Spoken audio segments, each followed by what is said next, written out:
Joining me in Washington, D.C. is retired General Mark Kimmitt, former U.S. Assistant Secretary of State for Political and Military Affairs. And joining me in the studio again is Osama bin Javaid.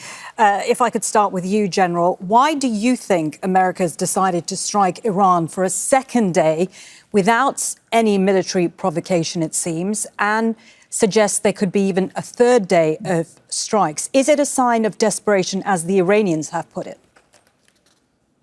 No, I don't think so at all. Just because there has been no military provocation doesn't mean there hasn't been diplomatic provocation. Look, the Iranians have demonstrated time after time that they will delay, deceive, deny. They're master negotiators. And so they will use every trick in the book to try to make President Trump look bad as he says, we're about to have a deal, we're about to have a deal, we're about to have a deal. They pull the rug out. Well, while the U.S. may not be as good negotiators as the Iranians, they certainly are a much better military.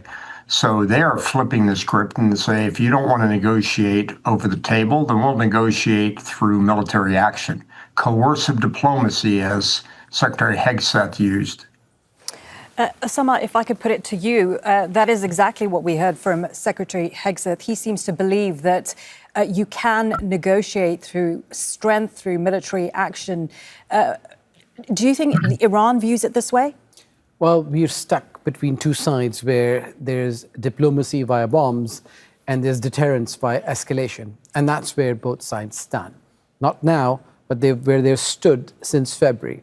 And in this achievement list of what has happened is that now you've got the U.S. military saying that they've managed to get 200 ships across the Strait of Hormuz, which used to be about 3,000 plus ships a month.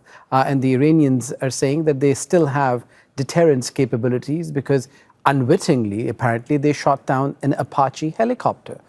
You're stuck in a place where the U.S. president said that in 6 weeks he's going to be ending the war. We're in week 15.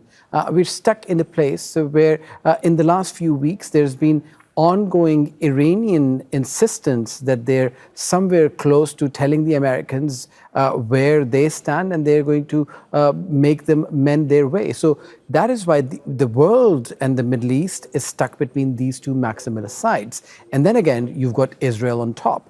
So it is a very complicated, kinetic sphere of contact that is continuing to evolve. And gradually in the last few weeks, what we've seen is that scope of escalation has become broader and broader. Just yesterday, the Iranians have hit Erbil in Iraq, they've hit Kuwait, they've hit Bahrain, and they've hit Jordan. Now, the effectiveness of how good these strikes were they able to meet their targets? But that's besides the point. The Iranians wanted to show that they have the intent to hit them, they have the capability and will to hit them, and if they're hit again, they're going to continue to go after this swift response strategy.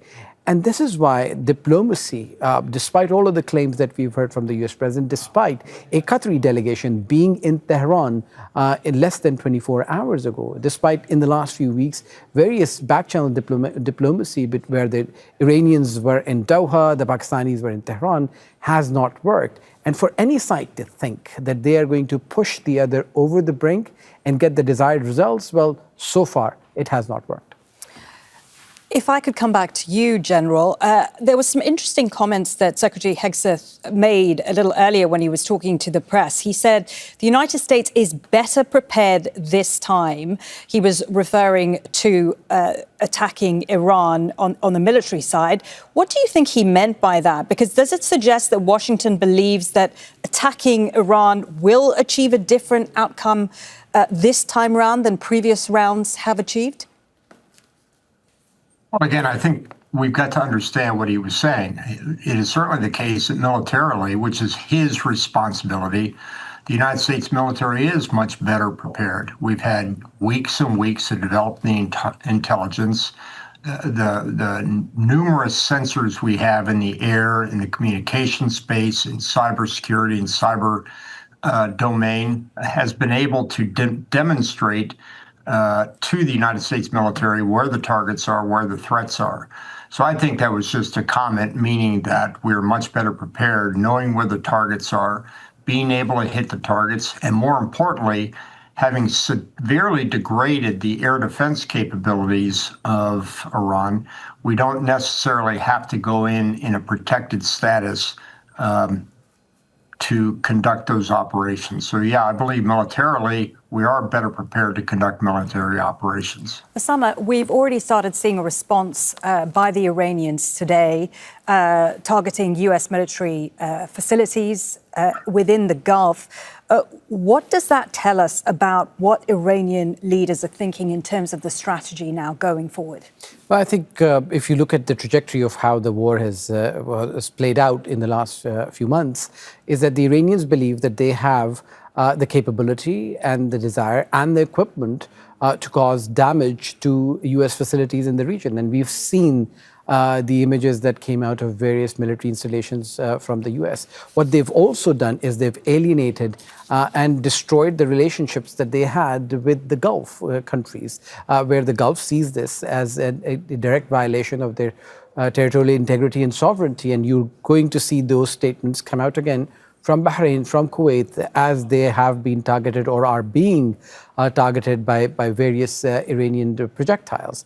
But the thinking is that if America inflicts pain on Iran, Iran is going to inflict pain on not just America, but America's allies as well. That includes Israel, that Iranians show that they can continue to target.